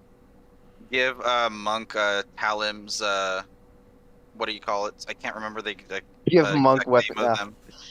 I don't use weapons. I have fists. That's it. With bare hands, or the glowy fists from the level 70. Hands. Angry Kick asks, how does your outlook of the game has changed since you started A Realm Reborn? I adored the game in A Realm Reborn, even though everyone kept telling me, like, oh my god, A Realm Reborn, it's gonna be so bad. Just wait till you get to Heaven's Ward. I play through A Realm Reborn, and I'm like, these side quests that aren't even required are like what would pass as a main story quest in WoW, so I don't know what the hell you're talking about. We Final Fantasy fans are spoiled. Yes, you got, like, I guess I count now as well. We are. Like, if you, I can't speak to if you've played Guild Wars all these years, or Terra, or Black Desert, or any of those other ones, but if you played WoW all these years, since Wrath, the story has been a joke at best, and a complete waste of time at worst. Like, and there wasn't even really a story from vanilla to Wrath. It was just well, the game was fun. There wasn't the same kind of story that FF has introduced. Like, it was the traditional MMO experience where it's about the world, the setting, and what you can do system wise in it. And the story in the background was just kind of fluff. And that's how most MMOs look at story. And FF is completely, for me, rewritten what an MMO can do for a story. Because I was always in the impression that the most an MMO can ever do for story is just have it as a background fluff for why you're here or where you are. That's the most it is. It's not actually a flowing narrative that you necessarily need to pay attention to. So I appreciate FF a lot for really giving that time to stew and to grow. Yeah, I feel like there's another thing going back to WoW that it suffered from. I felt like the time in Wrath had the best like effort to gold ratio, to where it wasn't a chore to play the game, but you still got rewarded pretty like handsomely for it. And then the game just turned into you have to grind for hours on hours or buy WoW tokens just to experience content. I'm hearing about this WoW token stuff, man. So many things. It seems like WoW tokens really just destroyed the game or something. Everything seems to go back to the WoW token or something. WoW tokens are a major issue. They've only been a massive one the last couple of years, in my opinion. Yeah, it's not really the WoW tokens existing that's the problem. It's the inflation. Yeah. I see. Because the inflation drives the necessity to buy them, because nobody's going to sit there for hours on end just farming mining nodes and selling stuff. That's rough, yeah. Okay, I've got 10 more minutes left before I gotta go grab my kiddo. So I'm gonna ask one more question. This one seems to be fairly relevant since we're talking about like how strong the story is in Final Fantasy XIV. So this is the last one I have for you guys, and I'm gonna hop out. Alrighty. How connected do you feel to yourself, the warrior, as a warrior of light in the story now, as opposed to when you were going through the game, into Reborn, into Heaven's Word, so on? How do you how do you feel about your warrior of light as a person, as a character? Well, I'm probably going to be the weird one here with my answer, mainly because whenever I play any kind of RPG, once I understand the general setting and locations and rough backstory, I write up, like before I even make a character, I write up the backstory of the character. And so for me, I feel more attached in terms of the experiences I've had through Shroud. But in terms of like the narrative aspect, in terms of how like my character thinks and views and feels about things, like from like who the character is in the setting, that has actually kind of stayed the same for me. But that's because I pre-wrote a backstory. Like that's how I see characters when I make them in RPGs. Dove in head first. I dove in head first, and I wrote up a whole like this is who he is, this is where he's from, this is what motivates him. Yeah. Make a video on that. I'm weird. I would like to have you shared that information? Are you comfortable sharing that information with your audience? I mean, I am. I just don't. I talked about it a little before. I tried to give the gist, but I don't. I haven't shared the full thing because I just didn't. I figured it wasn't something anybody wanted to know. I think it's in the healer video, like the first one that you talked about. I'm not sure how much of it you clipped out, All of it, more or less, from the video. Very. Yeah, you touched upon it a little bit, but yeah, it was never like the full story. I'd like to hear it though. Yeah, I do too. I'm sure some folks would. It's just I always figure I do it for myself, and I just figured Yeah. nobody wanted to know or cared. I think you'd be surprised. On Twitter, there's threads all the time about people like sharing things and asking questions about each other's Warrior of Light. So I Yeah, think lore characters are pretty common in many RPGs, honestly. I do it all the time. Dark Souls, this game, Dragon's Dogma, you name it. So my Yeah. answer to that question is going to be kind of weird. I think everybody's answer is going to be kind of weird if you I think about it. relate less to my character I play, and Uh-huh. I relate more to Meteor Survivor. Huh, that is That's really cool. Like, because you get to see the continuity through the cinematics and everything. Yeah. He's By seen the time, some shit. by the time of Endwalker, you're like, this guy's got some demons. He's seen things that people. He's shouldn't grown see. 5 o'clock shadow. You know, some But, people like- actually fantasia their character to look like Meteor Walker because Yes. they relate so much. Yeah. I know a lot of people do that because they want to feel like sort of like the immersion aspect of it. But then you see Ardbert and you're like, oh crap. Well, I think that's the point. I think, and this may be completely off base, but I've always felt like when I saw Ardbert, I'm like, oh, it's Meteor Survivor. He's meant to look like Meteor Survivor because he's meant to be you. Yeah. And I think goes for most of the people on Balmung, which is, for those who don't know, the major roleplay server. Mateus basically is the entire too. game. Yeah, but Mateus is just full of a bunch of people that moved from Balmung. That I'm a evacuate. role player, right? so I have a different read on it. But I mean, I've played on both. So I mean, Valve has a higher population of role players of varying lore compliance. I'd say they're a little bit more creative.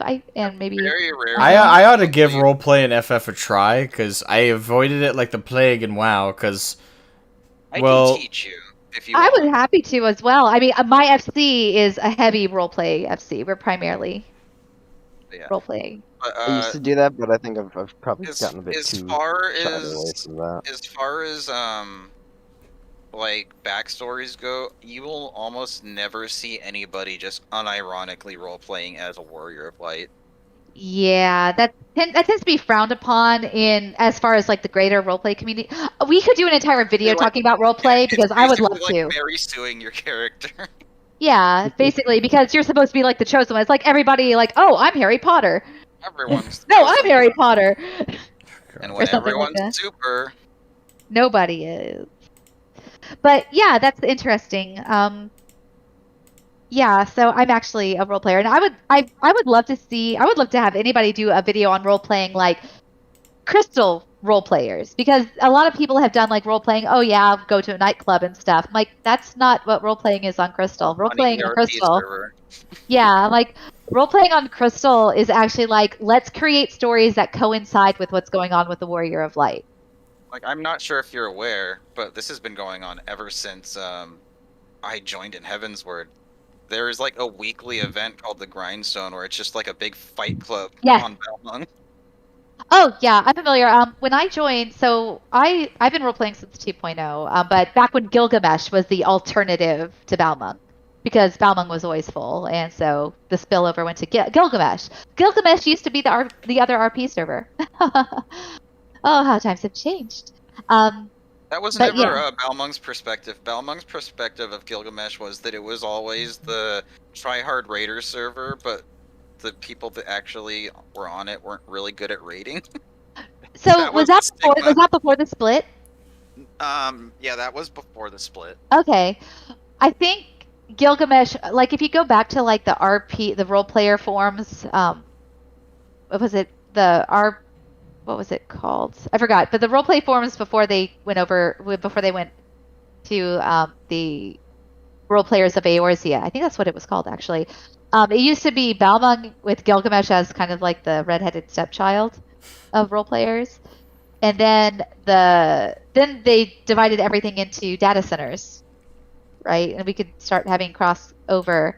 And Gilgamesh wasn't, at least in 2.0, there hadn't really been, there wasn't a heavily established, because there weren't raids yet, right? Right away. So, Right. Having a raiding server wasn't exactly established yet. So we were like, okay, well, we're going to try to build our own roleplay community here on Gilgamesh, and I think most of them moved to Balmung, and then Mateus also became. Yeah. All I know is that's the stigma that I picked up on during my time when I joined, like during the middle of Heavensward, because I came from a very dissatisfied Warlords of Draenor player. Oh yeah. I did not like the garrison system. I was like, oh yeah, this is that was terrible. I don't want Facebook games in my. That MMO. was so terrible. Oh my gosh. Wait, what? No, yeah, that's what garrisons are. What? And by the way, the biggest insult is if you played Warcraft 3, right? Because during BlizzCon, when they were showcasing it, they were like, "Oh, we've brought Warcraft 3 to World of Warcraft. In your garrison, you can customize the buildings, you can set them up, you can even have forces aid you out in the world." Like all this horse shit. And then the game comes out, and first of all, they left out a lot of info in that initial. They left out a lot of things conveniently. Now they didn't straight up lie and completely omit things, but they were subtle with how they worded it. Because when you get into it, everything that they said is true, but not exactly how they implied. Monkey's paw. The thing about it was Warcraft 3 also the way you leveled up your garrison was sending NPCs out to do activities, and it was kind of like retainers, but these things were like time gated to where like and they had a percentage of failing too. Yeah. Ooh. Depending on you what know, you that explains a lot as to why Yoshi P is so reluctant to speak on the Island Sanctuary right now, because he doesn't want to repeat that garrison issue. And that's quite possible. He did play WoW. All I know is definitively, like, he's like, it's not instance. It's not Animal Crossing. People were thinking like, oh, we got houses now. Like everyone gets a guaranteed house. Yeah, they even said that at BlizzCon. They're like, oh, this is World of Warcraft's version of player housing. Yeah, if you want to get trapped there. And then isn't it like time locked to that era? Like it's not even viable for anything after. Well, a lot of people use it to grind out professions. Draenor's its own alternate universe. It's not even time locked. It's completely like, disconnected. What if Burning Crusade wasn't Burning Crusade? Yeah. Oh, okay. Oh, Mippa, do you need to go? I do need to head out. Okay. This has been a lot of fun. Thank you. Yeah, and that invite is totally standing. If you ever want to do a video, or even off stream, if you just want to dip your toe into roleplay, I am happy to assist. I can even send you like cards to like my character is not a warrior of light. My character, I don't even have a warrior of light like AU for her, even though I should probably come up with one. But I've been role playing since 2.0, since Crystal Tower was new, on and off. So some people don't role play as combat jobs at all. Yeah, my character's a healer. Like, not even that. Oh yeah, they're gatherers and crafters. No, not even that. I know people who roleplay just as ordinary citizens. That's awesome. You know what? Yeah, and I've seen some people who are like, "Oh yeah, I'm just a reporter for the Raven," and stuff like that. Slice of life roleplaying. Yeah, like there's a lot. There's something for everybody. I mean, as far if people are interested in roleplaying, there's like some. I mean, and there are people that roleplay Warriors of Light, but usually those are like closed, small group campaigns, like D&D campaigns, right? So like, it's totally doable. But there's also a broad, open world roleplay community that is really very rich and very dedicated. All I ask is that don't debate me and bring me into the Goldshire equivalent, please. Never. That okay? I've been traumatized. That is the quicksand. Yeah, stay away from the quicksand of So what you're saying, you don't want to transfer to Balmung and work for a brothel-free company? No. No, not at all. Yeah, no. How I started out.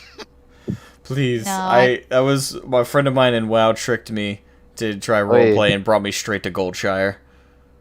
Yikes. Look, what people want to do, I mean, even Final Fantasy, even the dev said, hey, if you want to do that, just do it in private. Don't do it in public. And have it be between consenting adults. But apparently I do not. Yeah. The only time they kink shame is when it's exhibitionism. But that said, my roleplay FC is not an Urbing. It related at all. They're an apothecary clinic, so. Yeah.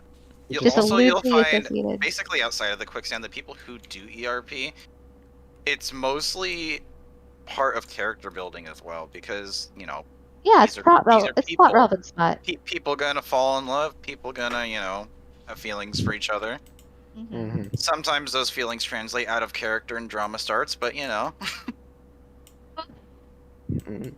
just gotta Yeah. learn. You just gotta find the right group. That's all. Yeah, it really is. And there's different levels of like lore here, and some people like to explore and be like, oh well, and there's different power levels too. Like I know, generally speaking, Mateus tends to do a lower power level type of role play, where people are a little bit more low key or beginners. I think Balmung has a broader power level. Like you have both ends. I think a lot more on Balmung, simply just because you have legacy people. Yeah, but basically, yeah. If you have, I'd also be very happy to teach you the ropes.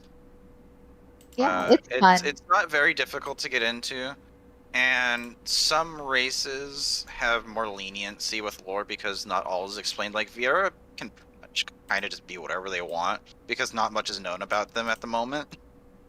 Here too. Here too, yes. Here Lalafell. Viera, Lalafell are pretty much. Rogan too.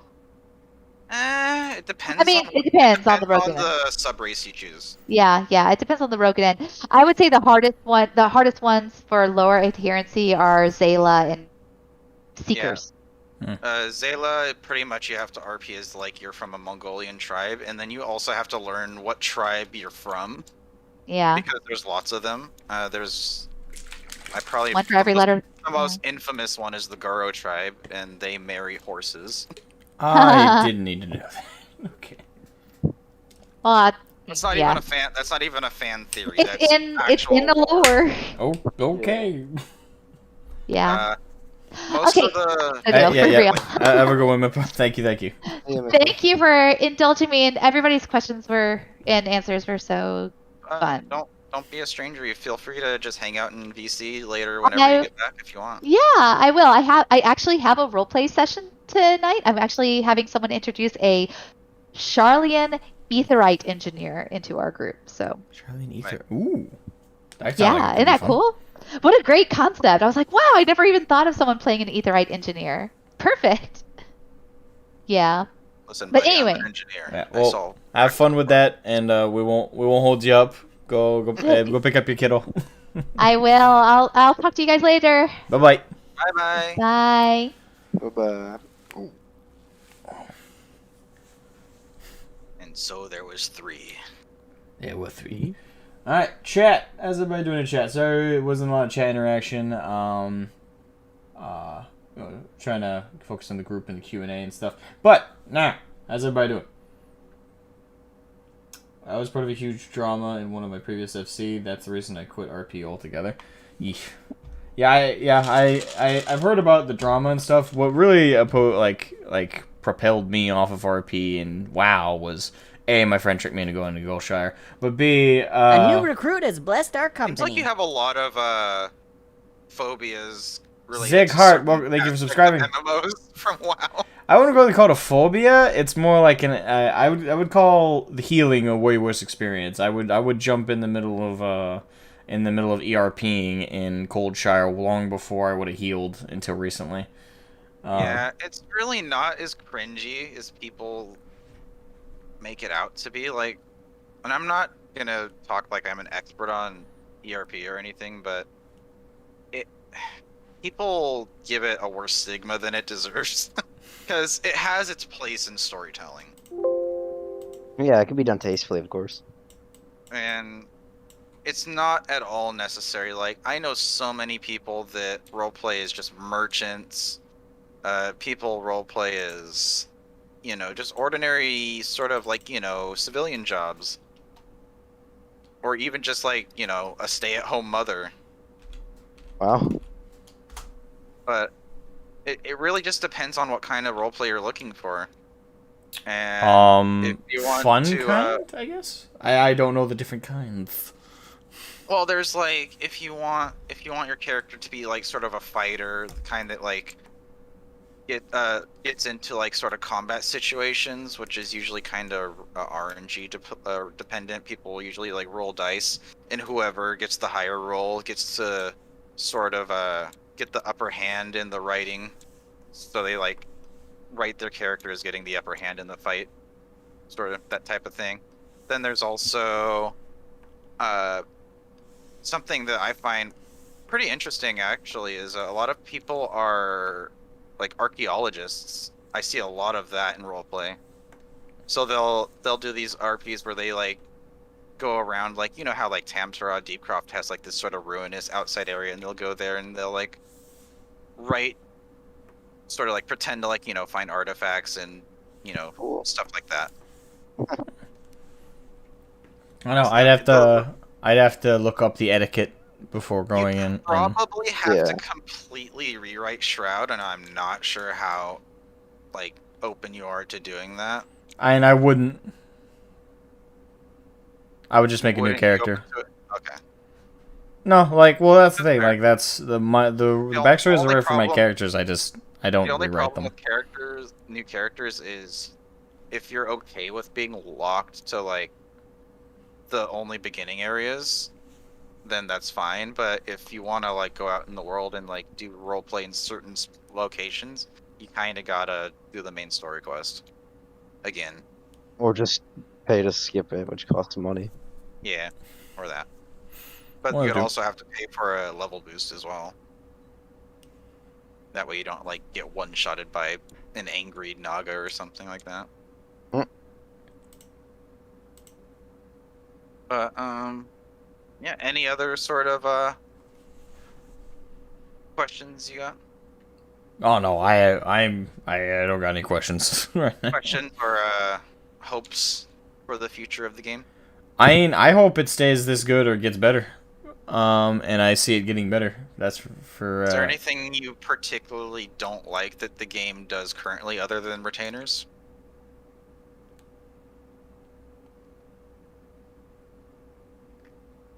Not I personally- really. I- I mean, that's my biggest gripe is retainers. How they're a requirement for the market board. Other than Or if there was like a that, static banking system? I would I'm not really worried about banking. Like I'm fine with just carrying all my gil on me. I never really, other than banking like I'm talking items, about, like, but extra, like, yeah, items, like how in WoW you would go to, like, you know, the Stormwind vaults or the thing is, whatever. the thing is, even in WoW, my opinion wasn't you didn't need banking. You could do it with Path of Exile and other games like that does, where you just have like this mobile chest, and that you can store items in. Like the guild bank from WoW. Yeah, kind of. Instead of having to go to like a dedicated NPC or dedicated, NPCs in certain areas that are required for banking. And for me, just a chest that always is in the same. That's like a connected one to each of the items you've dropped off in locations. And every time you come to this chest, it's just every item you've stored. I would like that. And if you like get an apartment, you can have it conjured up there as well. Yeah. Well, I mean, apartments, you can put retainer bells inside your apartments as furniture, and they actually. I know, but that still in. circles back to the issue of retainers. Yeah, I've learned to like them. I'm pretty chill with them, honestly. I like being able to get some nice They bring money me back. for Yep. low effort money. Yep. Because, like, they have a chance of bringing you, like, some pretty damn expensive dyes. Like, the kind that they charge you money for on the Yeah. log store. And, at least on Balmung, like, Jet Black dye sells for, I believe, like, almost 500k a pot, Yep. depending on, like, what... Oh, I'm what sorry to time hear of- that. I just see. I feel bad now. Symbiacuin. I can't say names today. I apologize. Madao. Madao apparently was watching one of my VODs. Something happened in the VOD while they were trying to buy a house. Or trying to buy a plot. And they turned away to see what was happening in the VOD, and then when they came back, it was gone. Yeah, I've done that before. I've spent like 8 hours just clicking on a placard and my music playlist stopped, and I tabbed out to start it over again, and when I tabbed back in, it was gone. Oh, Yeah. Pain. Pain Suffering. without Agony. love. Pain. Can't get enough. Something else I would like to see in from WoW inside Final Fantasy is, and I've talked about this before, the ability to look through dungeon, kind of how they have like the dungeon logs and descriptions of each boss, and kind of like roughly the mechanics of what they're gonna do. It doesn't really say like in what order, but they say like what the named mechanic does. the dungeon journal thing. Yeah, I'd really appreciate that. I'd because like it for lore, but I wouldn't want it to tell mechanics. I don't really. I mean, you can just see the lore from the page on the Well, duty finder. well, there you go. Like then I just don't see it. I want as the really mechanics important. because like I don't like going into things blind really.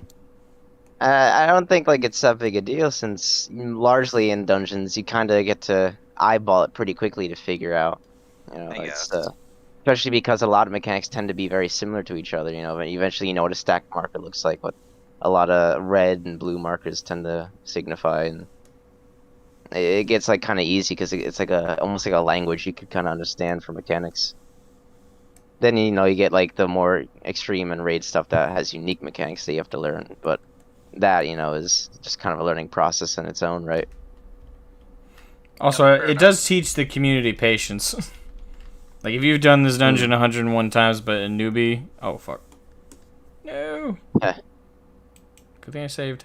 Okay, there we go. Yeah, sometimes Photoshop glitches the fuck out. And you see, it's very interesting to see sort of the almost polar opposite sort of work ethic between both Blizzard and Square Enix. At least you know, our section of Square Enix, because I know some other sections of Square Enix is kind of not good. I do find it fascinating. But it's just so weird that like, so you see that the botting issue on WoW has been an issue forever, and Blizzard refuses to hire people to look at it or even just recognize it that it's a problem. And Really? within like less than a month or two, they've completely redesigned their terms of service for this game to just basically say, you know, any type of you know, run selling and, you know, real money trading is just Yeah, like that's big right. no. Yep. And you know, of course, people have already found a way around it. They've stopped putting it in Party Finder, and now they're doing it in Fellowship Finder. But you know, that's gonna get That's get added to the TOS eventually. And Yeah. that's the thing about adding new rules, is you always got to add addendums as people try and fuck with the rules and twist them and be like, no, I can get around this. It's only a minor detail. Like, oh, I can't do this no more. Well, what about this? It's just adjacent to it. Exactly. It's like you said, I couldn't advertise here. You didn't say anything about doing it here, even though technically all RMT is forbidden. Gotta love smartasses. They're everywhere. They kind of remind me of those people who like give like IRL police officers a hard time, and they're like, they'll just like repeat, "Am I being detained?" and trying to like push them as much as they can. I'm Those not types, even yeah. getting on that one. I used to know people like that. I know someone like that. Let's see. Oh. I'd want to be able to see what is the loot from dungeons. Like, before you go in? I mean, I don't want that. Like, I want to offer any questions.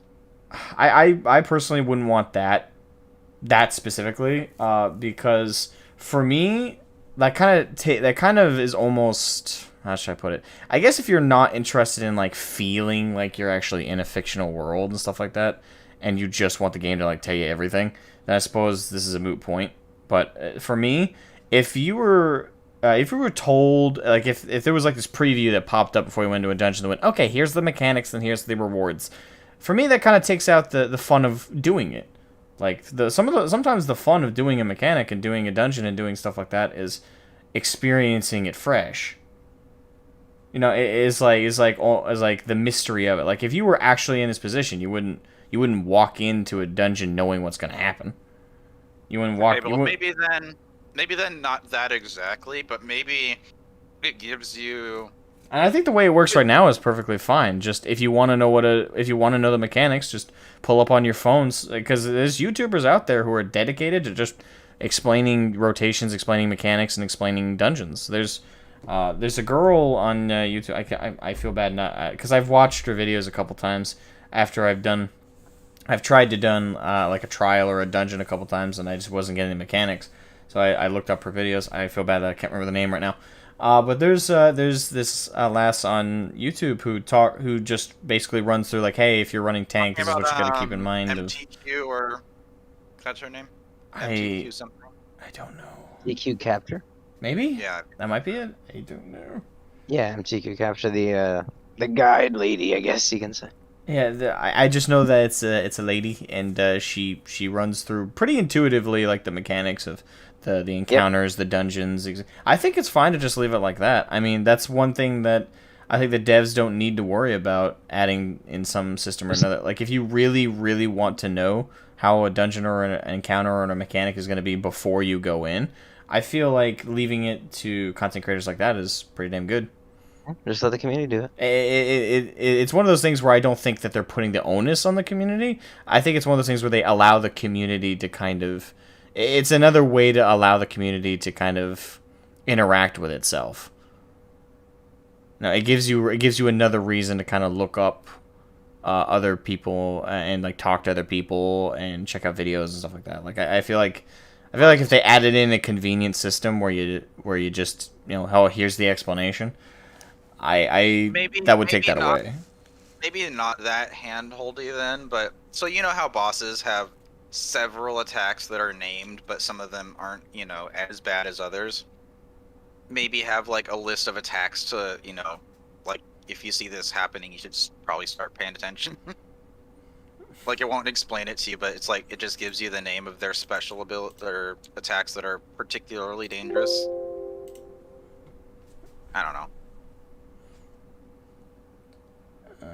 But hey, Argent Hawk, how you doing? Hey, Asmo, I pretty good drawing, especially around the eyes. Oh, thank you. Yeah, I'm not a very good 2D artist, but this will do for what I made it for. So he's got special eyes. It looks pretty good. I like it.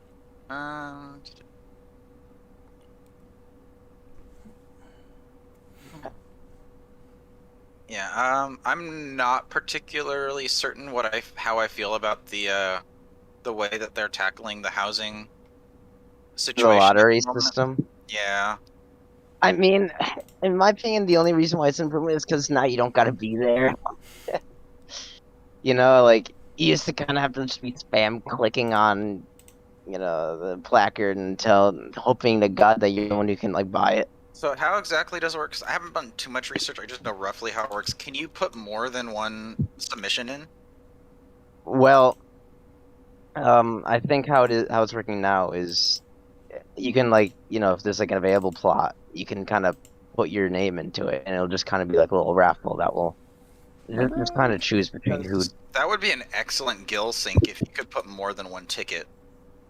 I'm not too sure myself on that particular detail. I know that's gonna happen because that happens with every MMO. It happened with WoW. It happened with it happened in PSO2. It's happening in the English version of PS2 as we speak. For what? You know, just money. People just hoard it, Oh. and then inflation happens. So games need to start thinking of more ways to do gill syncs. That's why they're increasing the teleportation cost cap. Honestly, I think for PSO2 English, what happened, like in Legacy, was they never patched the grinder bug, so people just did that, and money became worthless because of how much money people could accrue. Like, here's like Venezuelan money. Like, here's how it works, Asmogan, right? So there's these two particular items that you can get. One of which is called an X cube, and how you get them is either by scrapping certain rarity gear, and the higher the rarity, the more you get, or by just finding them through doing different content.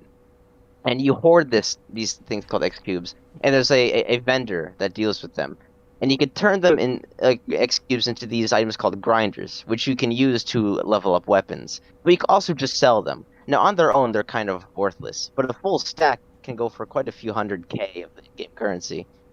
And people would grind the hell out of getting X cubes, especially because it's really easy to get ludicrous amounts of like certain rarity gear just to get a few X cubes. And so they'd get a massive amount of X cubes, turn them into a massive amount of grinders, and just keep selling them. And people would do this to a point where they had so many millions of the in-game currency called Meseta that the market boards are ruined. Jeez. Like, imagine, like, you know, in terms of Final Fantasy 14, right? You're going to buy, like, say, just some good glamour gear, some level 1 glamour gear, which is already sometimes pretty expensive. But then, like, multiply its value now by, like 50, and it's in the hundreds of millions. Because of how much in-game currency is worthless now. They really need to And- fix that game.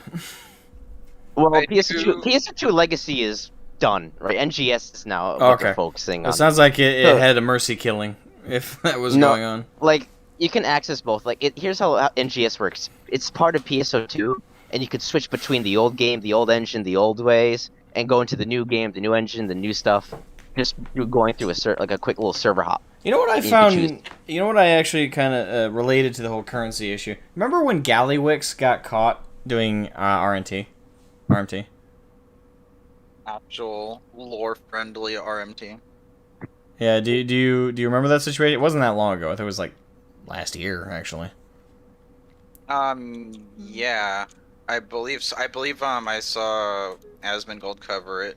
Yeah. They got fucking hosed. Like Blizzard found out about it, or well, according to several of members of Gallywix, they were like, well, they already knew, and the only reason they went after us is because someone else exposed it to them, and they felt they had to act.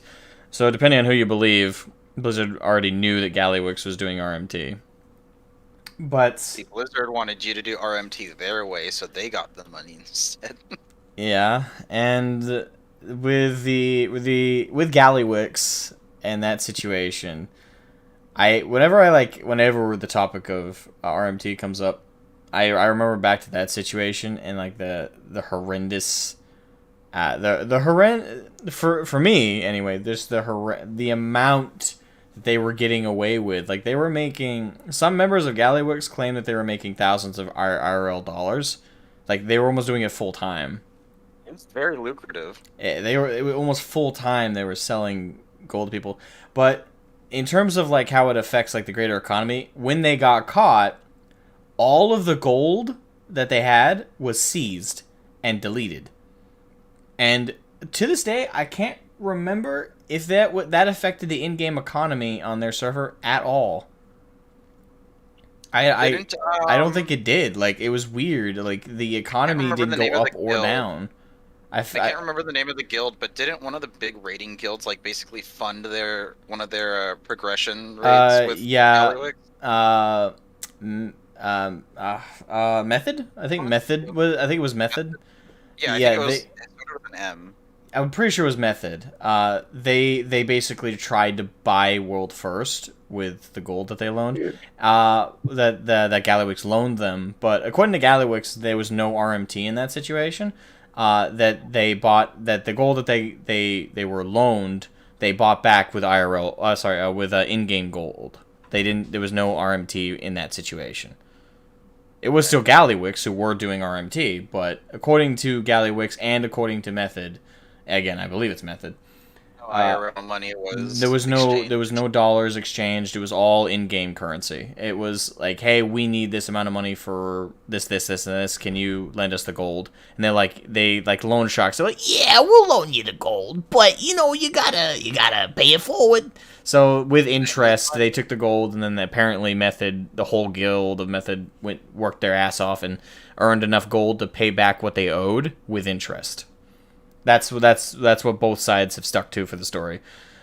there are people in the community, I think, who still believe that there was actually RMT involved in that situation, but both Method and Gallywix members all stand by that it was all in-game currency. Okay.